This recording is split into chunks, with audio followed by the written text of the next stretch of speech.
Hello and greetings from beautiful Budapest. I'm here in the capital of Hungary. Just do a little 360 for you.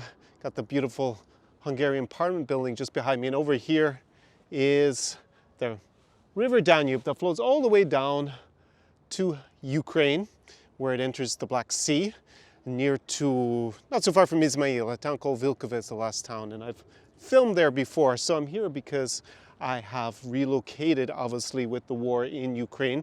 First I was in Romania, then kindly a friend of mine, a British friend, Andy, who's been in some of my videos, he is not here at his apartment in Budapest, so he very kindly gave us, Angela and I, the apartment for the next while, so we're gonna stay here in Budapest. And my video from Bucharest in Romania, where I discussed the reaction by Romanians to the influx of people coming from Ukraine with the war, was quite interesting for you. So I decided, well, let me contrast the response in Romania to the response here in Hungary. Now, Hungary is a country that I haven't spent so much time in. I've been a few times here to Budapest and traveled to a few regional cities, but I was a good few years ago. So I'm not an expert in Hungary. I don't speak Hungarian, but I do realize that the political situation is a bit different when compared to Romania, because here in Hungary, the ruling party, Fidesz, and the leader of Hungary, Viktor Orbán, has been quite close in the past to Vladimir Putin, the president of Russia, who launched this war, unprovoked war in Ukraine, or wars in Ukraine.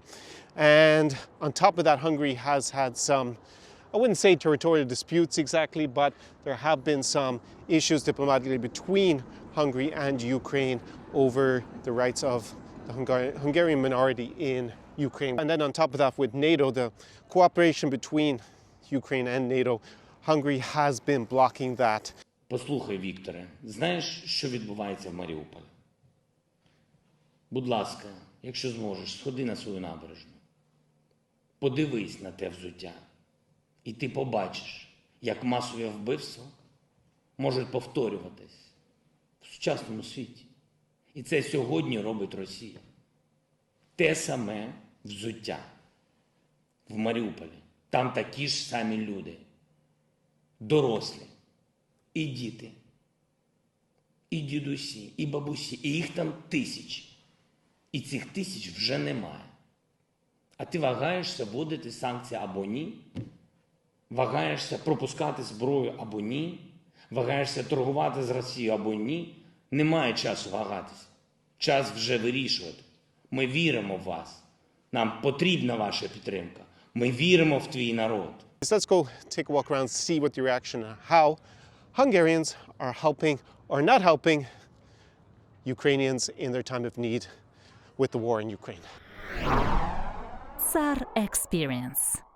So I'm down here at the West train station in Budapest. Now, this is one of the places I saw online where they have been welcoming refugees. But now when I come, actually, there's nothing set up. Very different to what I saw set up in Bucharest, where you had a lot of tents actually directly at the train station, and then kind of soup kitchen set up to feed people who might be hungry, and then a lot of translators, interpreters there to help you buy tickets if you want to on more travel and to give you more information. Now here in Budapest, the West train station now, so I mean the date is today, the 29th of March, around the day I think it is, well, I'm running out, I always lose count, 34 or 35 of the war. There doesn't seem to be very much here actually at the train station.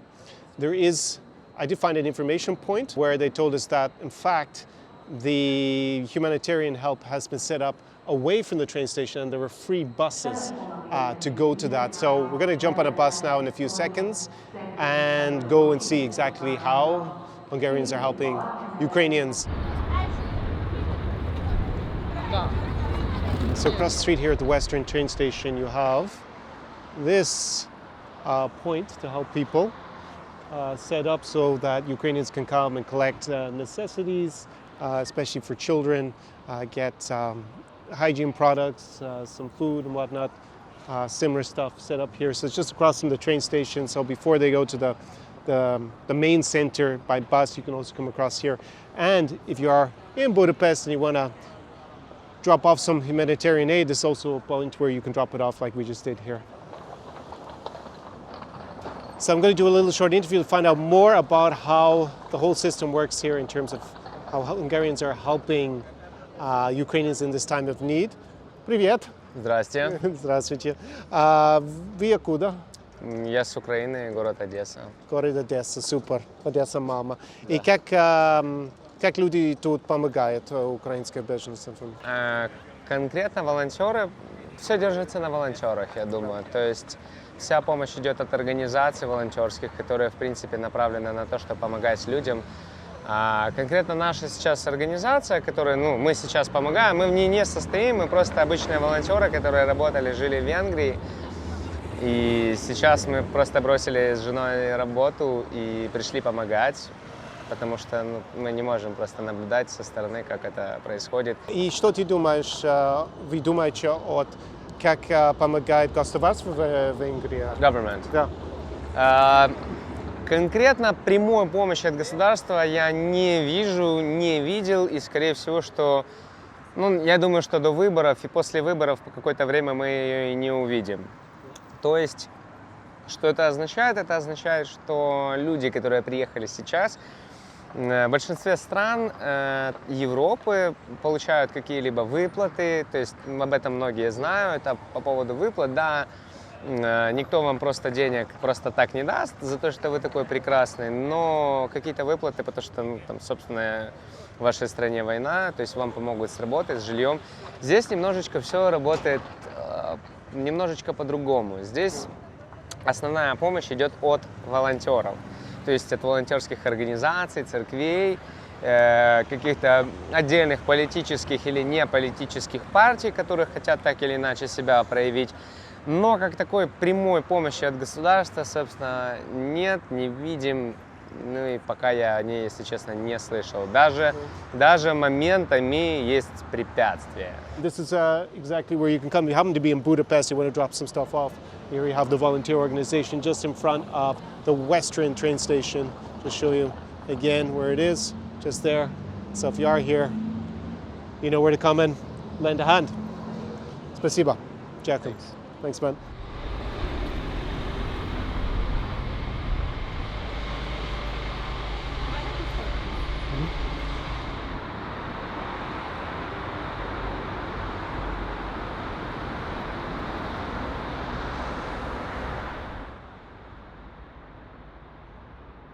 So I've just crossed the border to Zahony. I came across Chop, Zahony from Mukachevo.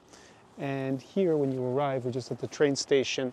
This is the border town on the Hungarian side of the border. There are volunteers who help the Ukrainian refugees about their next plans, how to get tickets to go somewhere else, how to get assistance. Also then outside they have these tents, as you can see behind me.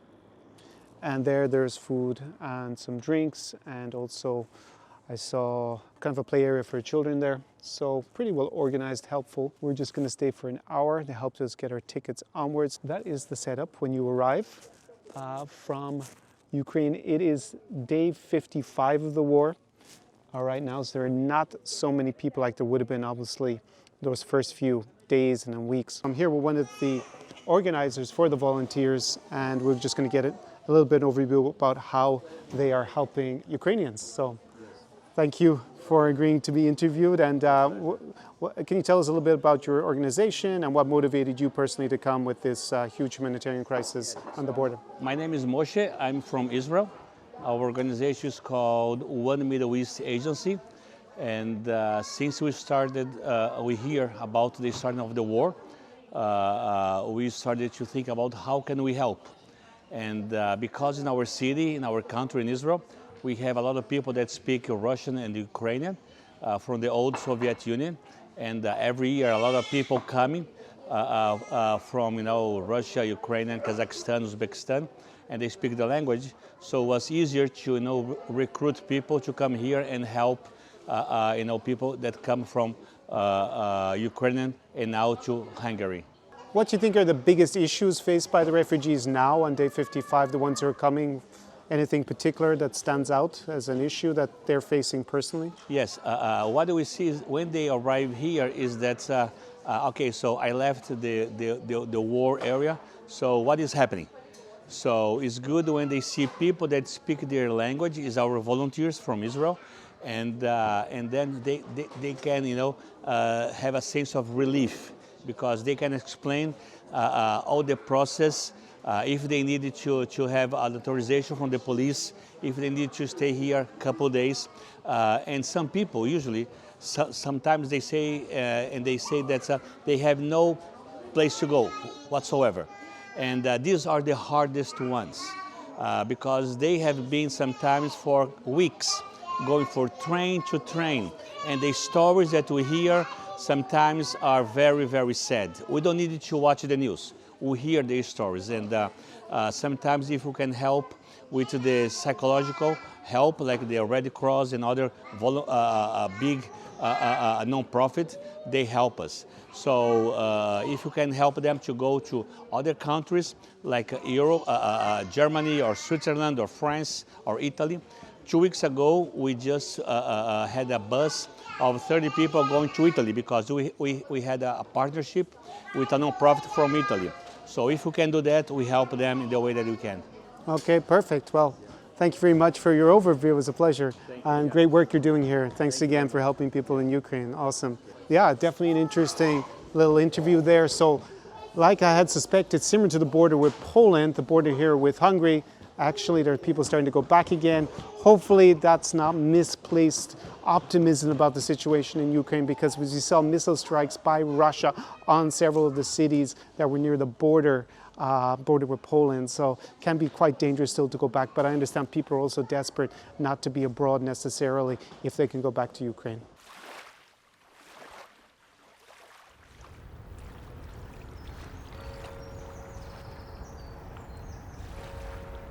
So I'm down here on the banks of the River Danube. You can see it out here.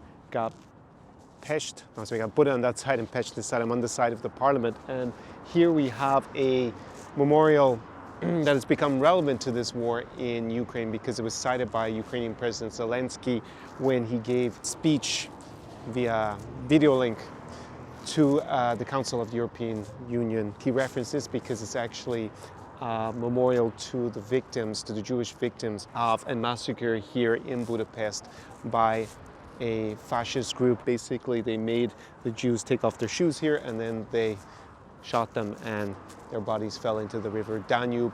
Послухай, Вікторе, знаєш, що відбувається в Маріуполі? Будь ласка, якщо зможеш, сходи на свою набережну. Подивись на те взуття. І ти побачиш, як масові вбивства можуть повторюватись в сучасному світі. І це сьогодні робить Росія.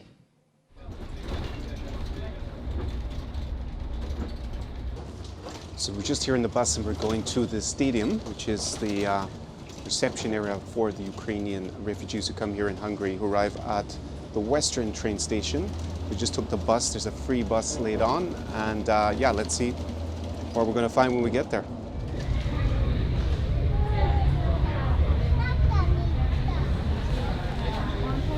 So here I am finally in the stadium where they help the refugees who come from Ukraine.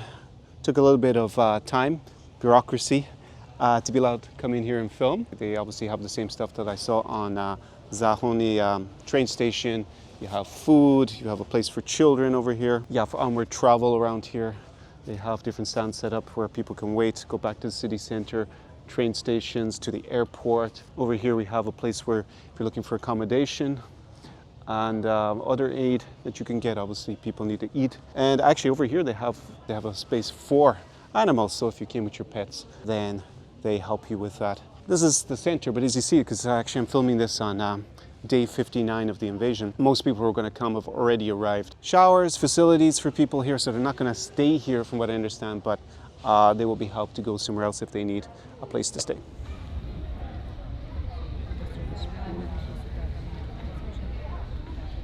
Звідки ви з України? Ми з Одеської області, місто Ізмаїл. Ізмаїл. Ізмаїл. Так, я там був. Ви знаєте, я тільки з сином сиділа і я розплакалась, тому що так як нас зустрічають і як нам допомагають, то великий уклін, до землі просто уклін, наскільки у людей людяності, добра і любові до нас, тих людей, які майже зовсім їм чужі, але розуміють, що ми в біді і нам кругом допомагають, нам їжу дають, нам дають водичку, нам квитки допомагають купити, нам підказують все. Тобто ми в таких добрих, любячих руках.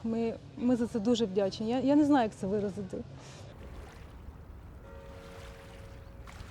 So what can I say in conclusion about how Hungarians are helping Ukrainian refugees who've come here with the war? Well, now it's day 61 as I'm filming this. And definitely there are a lot of people helping Ukrainians here. We saw that on the border at Zahony. And also here when we went to the stadium, they're the same actual volunteer groups, a lot of them were actually there in the stadium here in Budapest and also on the border. And the Hungarian government has been giving Ukrainians their rights that were agreed on EU level, like the right to stay here, so they can apply for the right to stay here for 1 year provisionally. And yeah, they do have a system set up where the volunteers can help people with, food, onward travel, housing if they need it. So all in all, it seemed pretty well organized, and definitely when we came across the border, for example, people were very helpful to us. So although the political situation here between Hungary and Ukraine is not, shall we say, the best in Europe, Viktor Orban, in fact, when he made his victory speech after he got re-elected a couple of weeks back, he cited the Ukrainian President Zelensky as part of the opposition, which was rather strange. And Hungary officially is not sending weapons to Ukraine. They claim they're neutral, more or less, I guess, in the conflict. So even though you do have maybe a bit of tension between the two countries, on the ground, definitely Hungarians or people in Hungary, because also international volunteers, are helping Ukrainians when they arrive. So hopefully this war will end and, well, Ukraine will win and we can go home.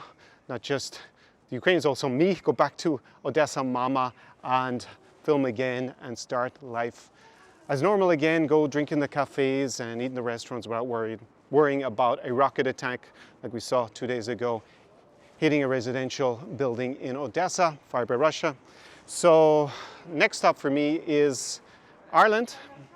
Gonna go and film there and show you what the reaction has been in Ireland, how they're helping Ukrainians, and also, the reaction in Ireland to the conflict, because there has been a good bit of tension between Ireland, at least the Russian embassy, and the Irish government, and I think probably the Irish people overall, since the war started back on February 24th. So we'll see you there in the next video. Slava Ukraini, do побачення, до свидання. See you in the next video. SAR Experience.